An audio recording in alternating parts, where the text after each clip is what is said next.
ನೋಡ್ರಿ ವಿದ್ಯಾರ್ಥಿಗಳೇ, ಈಗ ಇದು ಸಿಂಪ್ಲಿಫಿಕೇಶನ್. ಇದು ಮೊದಲು ನೀವು ದುಡ್ಡು ಕೌಂಸ್ ಬಿಡಿಸ್ಕೋಬೇಕು. ನೋಡಿ ಬರೋಬರಿ 5/3 ಮೈನಸ್ 1/6. ಇವೆಲ್ಲ ಲಸಾಗಿಸ ನೀವು ತೆಗಿಲಿಕ್ಕೆ ಹೋಗ್ಬಾರ್ದು ಬಾಯ್ದಿಂದ, ಯಾಕಂದ್ರೆ ಇದು ದುಡ್ಡು ಕೌಂಸ್ ಮೊದಲು ಬಿಡಿಸ್ಕೋಬೇಕು ನೀವು. ಆಮೇಲೆ ಲಸ ಏನಾಗ್ತದೆ, ಇಲ್ಲಿ 6 ಆಗ್ತದ. ಯಾಕಂತ ಕೇಳ್ರಿ, ಇಲ್ಲಿ ದೊಡ್ಡ ಅಂಕಿ ಯಾವುದು 6 3 ಭಾಗ ಹೋಗ್ತದ.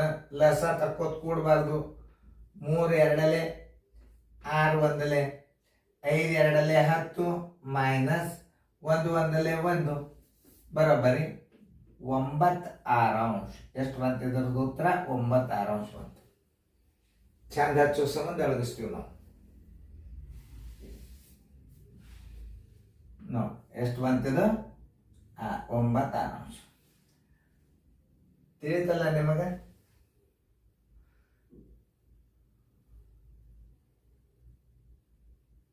ಸರಿಯಾಗಿ ನೀವು ತಿಳ್ಕೊಂಡ್ರಿ ಅಂತ ಭಾಳ ಸರಳ. ಯಾಕಂತಂದ್ರೆ ನೀವು ಭಿನ್ನ ರಾಶಿಯನ್ನ ಬಾಯಿದಿಂದ ಇಡಬೇಕಾದ್ರೆ ಇನ್ನೂ ಒಂದು ಸ್ವಲ್ಪ ಭಾಳ ಎಕ್ಸ್ಪರ್ಟ್ ಬೇಕು. ಮುಂದೆ ನಿಮಗೆ ಬರ್ತಾವ ಉತ್ತರವು. ಅವು ಹೆಂಗೆ ಮಾಡೋದು ನಾ ಹೇಳ್ತಾನೋ. ಈಗ ಬ್ಯಾಡಗದ್ಲ.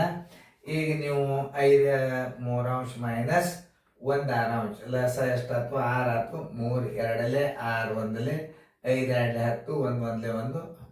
ಈ ಬಾಗಲೆ ಮತ್ತು ಪ್ಲಸ್ ನಡಬರ್ಕ್ ಇಡ್ಬೇಕಾದ ಉತ್ತರ. ಎಲ್ಲಿ ಇಡಬೇಕು? ಭಾಗಲೆ ಮತ್ತು ಪ್ಲಸ್ ನಡಬರ್ಕ್ ಇಡ್ಬೇಕಾದ್ರ ಉತ್ತರ 3/8 ಡಿವೈಡೆಡ್ ಬೈ ಅದ್ರ ಉತ್ತರ ಎಷ್ಟು ಬಂದದ? 9/6 ಪ್ಲಸ್ ಎಷ್ಟದ? ಪ್ಲಸ್ 5/8. ನೋಡಿ, ಈಗ ಯಾವ ಕ್ರಿಯೆ ಮಾಡ್ಕೋಬೇಕು ನೀವು? ಭಾಗಾಕಾರ ಕ್ರಿಯೆಯನ್ನ ಮಾಡ್ಕೋಬೇಕು. 3/8 ಭಾಗಲೆ 9/6. ಭಾಗಾಕಾರ ಕ್ರಿಯೆಯಲ್ಲಿ ಛೇದ್ ಹೊಡಿಲಿಕ್ಕೆ ಬರೋದಿಲ್ಲ. ಅವಾಗ ಹೆಂಗೆ ಇಟ್ಕೋಬೇಕು? 3/8 ಗುಣಾಕಾರ ಹಾಕಿದರೆ ಅಂದ್ರೆ ಇದು ವೃತ್ಕರ್ಮ ರೂಪ ಆಗ್ತದ.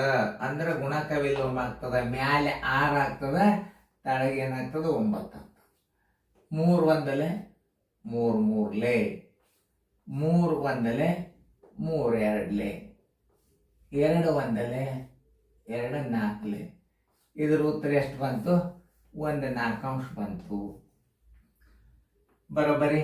ಇದ್ರ ಉತ್ತರ ಎಲ್ಲಿಡ್ರಿ? 1/4. ಮುಂದೆ ಏನು ಬಂದದ? 5/8 ಬಂದದ. ಇದರ ಛೇದ ಎಷ್ಟು?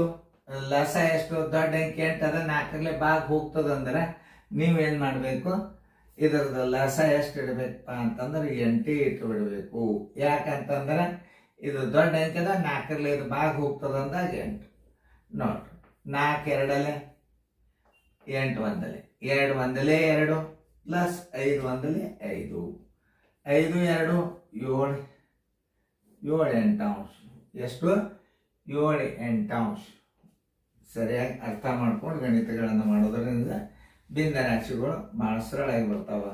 ಆನ್ಸರ್ ಎಷ್ಟು ಬಂತು? 7/8. 7/8. ಉತ್ತರ ಸಂಖ್ಯೆ ಏನದ ನೋಡ್ರಿ? ಸಿ.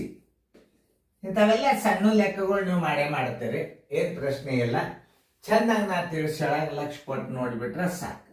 ಇವೇನು ಬರಂಗಿಲ್ಲ ಅಲ್ಲ, ಇವು ಬಂದೇ ಬಿಡ್ತಾವೆ. ಯಾಕಂದ್ರೆ ನಿಮಗೆ ಬೇಸಿಕ್ದಾಗ ಎಲ್ಲರೂ ಕಲಿಸಿರ್ತಾರ. ಆದರೆ ಇಂಥವು ಲೆಕ್ಕಗಳನ್ನು ನವೋದಯ ಪೇಪರ್ ಅದ ಅಂದ್ರೆ ನಾವು ಕರೆಕ್ಟಾಗಿ ಒಂದು ರೂಲ್ಸ್ ಪ್ರಕಾರ ಕಲಿಸ್ತಿರ್ತೀವಿ. ಲಕ್ಷ ಕೊಟ್ಟು ನೋಡಿ ಚೆನ್ನಾಗಿ ಬಿಡಿಸ್ಕೊಡ್ರಿ.